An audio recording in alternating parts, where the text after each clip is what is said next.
नमस्कार मु शंकर कुमार पात्र सभापति राज्य ओबीसी मंच ओडिशा ओबीसी जागरण यूट्यूब चैनल को स्वागत। आज चर्चा ओडिशा रे ओबीसी संरक्षण प्रति प्रतारणा कहीं एक विश्लेषण।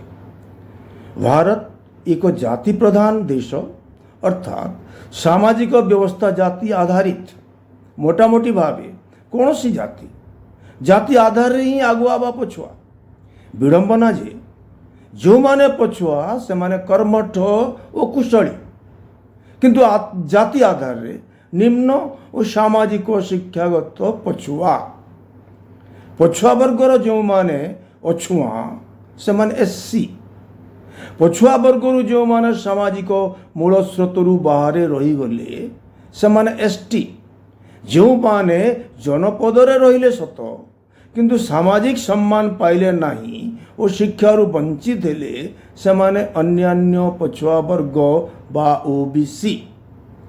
यह समाज विज्ञानी मत। स्वाधीन भारत रे अधुना क्यों मानदंड नहीं यही वर्ग माने आरक्षण पाती तर्जमा करा जाऊ। साधारण वर्ग एबे साधारण वर्ग भी ईडब्ल्यूएस नारे आरक्षण पाउछंती। आर्थिक मानदंड आधार रे से गोटे मात्र टेस्ट दियंती इकोनॉमिकल टेस्ट गरीब सर्टिफिकेट टीए जोगाड़ करी पाइले हला। एससी एमाने सामाजिक एवं शैक्षिक पछुआ संविधान रो धारा 341 जाति तालिका रे अंतर्भुक्त से सीधा सड़क आरक्षण पाइबाकू संविधान रे निर्देश रही। एमाने सामाजिक और शैक्षिक भाव पछुआ एभली सोशियली और एजुकेशनली बैकवर्ड दुईटी टेस्ट दियंती डबल टेस्ट दियंती एवं सेतिरे उन्नीत होईकी 341 धारा रे लिपिबद्ध हुंती। जो जाति माने संविधान धारा 342 रे लिपिबद्ध होइचंती से माने एसटी एससी को परी सामाजिक और शैक्षिक भावे पछुआ संविधान रे एमान को पाई आरक्षण व्यवस्था सीधा सड़क रही। अर्थात सोशियली एंड एजुकेशनली बैकवर्ड एभली डबल टेस्ट रे पास करचंती माने। ओबीसी जो माने एससी एसटी किंबा साधारण वर्गर नुहंती किंतु धारा 340 अनुसार कमिशन द्वारा सामाजिक शिक्षागत पछुआ भावे चिन्हित से माने हेले अन्यान्य पछुआ वर्ग ओबीसी। अर्थात एमाने पछुआ किंतु एसटी एससी ठारू भिन्न। सुप्रीम कोर्ट को आदेश रे एमान को पाई ट्रिपल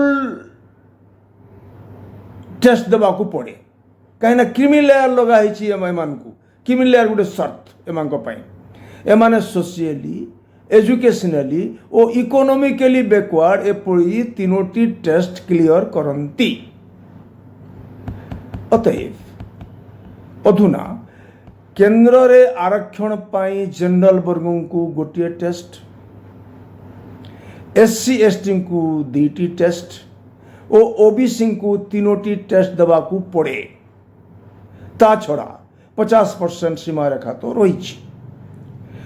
एबे ओडिशा राज्य परिप्रेक्षी रे ओबीसी को केतोटी टेस्ट देवाकू पड़े बा शर्त मानिबाकू पड़े विचार करिबा। ओडिशा रे ओबीसी संरक्षण नहीं। ओबीसी को एससी बीसी वर्ग रे नथी करा जायछि। अर्थात एठारे आउ एक शर्त रही कि ओबीसी को चाकरी टीए पाइबाकू हेले कॉलेज रे सीट टीए पाइबाकू हेले अण ओबीसी साधारण वर्गर 10टी जाति सहित प्रतियोगिता करिबाकू पड़िबो कंपटीशन। तेणु ओडिशा रे ओबीसी को पाई 4टी शर्त 4टी टेस्ट केवल सेतिकी नुहे। ओबीसी केंद्र रे 27% आरक्षण बदल रे एससीबीसी हिसाब रे 11.25 आरक्षण भितरे चापी होई रहंती। एक रे आरक्षण रो कोटा तो 27 रु कमिकी 11.25 हला। ता उपरे मध्य उपर साधारण वर्गर लोकों सहित भी कंपटीशन करने को पड़ो।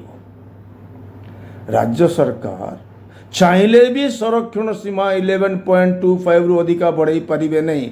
गला सरकार चेष्टा करते एससीबीसी सपक्ष क्वांटिफिएबल डाटा दे पारिले नहीं। जदि ओबीसी को पाई सेपरेट करते आराम रे क्वांटिफिएबल डाटा दे पारि थांते। एससीबीसी न करिकी ओबीसी करते। ओबीसी को प्रति तांकर दरद नथिला। एणु ओडिशा रे एससीबीसी संरक्षण प्रश्नवाची सृष्टि करे। राजनैतिक दल माने जेते तुम भी तूफान कले कौन हम सत्य तो या एबे डबल इंजन सरकार केंद्र रे ओबीसी को 27% संरक्षण देउथिबा बेले ओडिशा रे शून्य संरक्षण कहीं यह किभली प्रतारणा। मने हुए ओडिशा रे ओबीसी को शिक्षा शासन प्रशासन राजनीति रे किछि भी संरक्षण देवा को सरकार चाहती नहीं। ओबीसी आरक्षण मैदान रु बाहर समय अच्छी।